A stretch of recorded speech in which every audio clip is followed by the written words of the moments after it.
السلام علیکم، میں پروفیسر خالد عمر ایک حکایت کے ساتھ آپ کی خدمت میں حاضر ہوں۔ آج کی حکایت کا عنوان ہے ظالم کا ظلم اندھیرا کنواں ہوتا ہے۔ ایک دفعہ کا ذکر ہے کہ ایک جنگل میں ایک شیر رہتا تھا۔ شیر جب بھی بھوکا ہوتا وہ آتا اور جانوروں کو شکار کر کے لے جاتا۔ لہٰذا جانوروں نے ایک تدبیر کی اور وہ شیر کے پاس آئے۔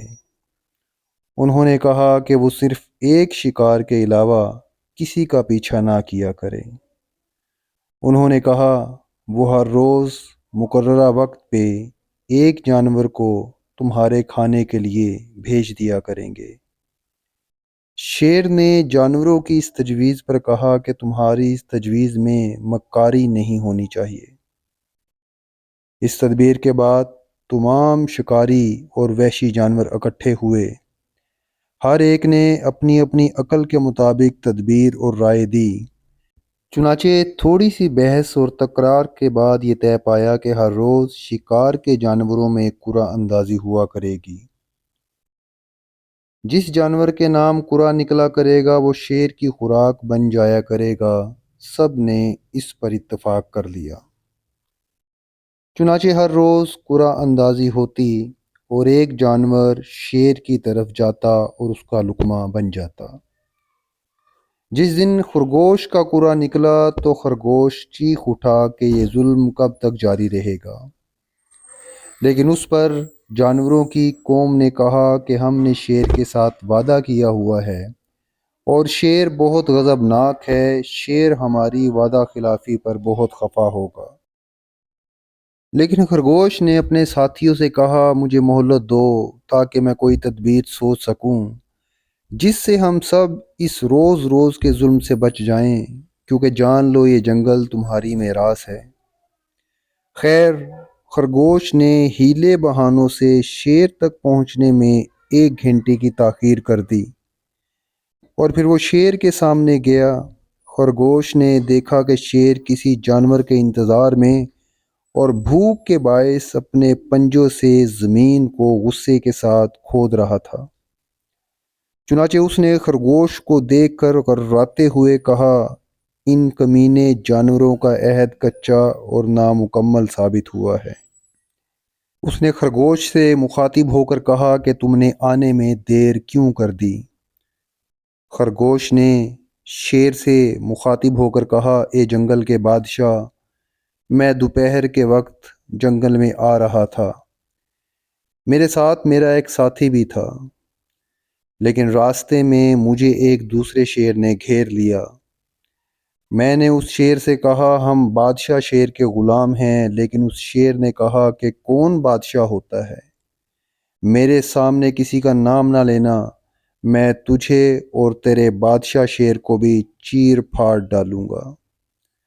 خرگوش نے بتایا کہ اس شیر نے میری ایک نہ سنی، پھر میرے ساتھی کو گروی رکھنے کے بعد مجھے آپ کی قدم بوسی کے لیے آنے دیا ہے۔ خرگوش جیسے ادنا سے جانور سے اس طرح کی باتیں سن کر شیر تو آگ بگولا ہو گیا۔ پھر اس نے کہا چلو دکھاؤ وہ مغرور راستہ روکنے والا کون ہے، میں اس خبیث کو ضرور سزا دوں گا، اور اگر یہ سب جھوٹ ثابت ہوا تو تمہاری خیر نہیں۔ خرگوش کو شیر نے آگے آگے چلنے کے لیے کہا، لیکن اس سارے کھیل سے پہلے خرگوش نے ایک بہت پرانے کنویں کا پتہ لگا لیا تھا۔ وہ جلد ہی شیر کو اس کنویں کے پاس لے آیا اور پھر خرگوش جلدی ہی شیر کے آگے سے ہٹ کر ایک طرف ہو گیا۔ اس نے کہا کہ میرے ساتھی خرگوش کو اس شیر نے گروی رکھا ہوا ہے، چنانچہ اب مجھ میں اتنی ہمت نہیں کہ آگے بڑھ سکوں۔ ہاں البتہ اگر تو مجھے اپنی بغل میں لے لے تو میں بھی کنویں تک جانے کے لیے تیار ہوں۔ خرگوش کو شیر نے بڑے ہی شفقت بھرے انداز میں اپنی بغل میں لے لیا اور پھر وہ دونوں کنویں کی جانب بڑھنے لگے۔ کنویں کی منڈیر پر جا کر شیر نے کنویں کے اندر جھانکا۔ پانی میں اسے شیر اور خرگوش کی جھلک دکھائی دی۔ وہ سمجھا کہ کنویں میں ایک شیر ہے اور اس کی بغل میں ایک موٹا سا خرگوش بھی ہے۔ اس پر تو یہ شیر غضبناک ہو گیا۔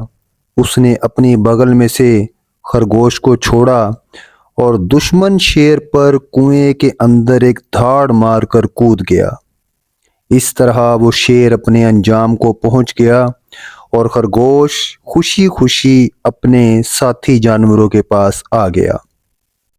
خرگوش نے اپنی عقل مندی اور چالاکی سے ظالم شیر کو اس کنویں کی قید میں ڈال دیا اور خود قلع بازیاں لگاتا ہوا اپنے ساتھیوں میں آ کر شامل ہو گیا۔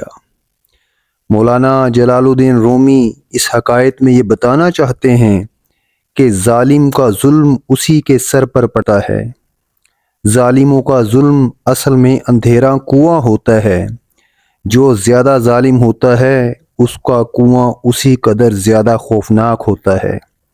جو ظلم کرتا ہے وہ اپنے لیے کنواں کھودتا ہے اور پھر یہ قانون قدرت ہے کہ وہ خود ہی اس کنویں میں گر پڑتا ہے۔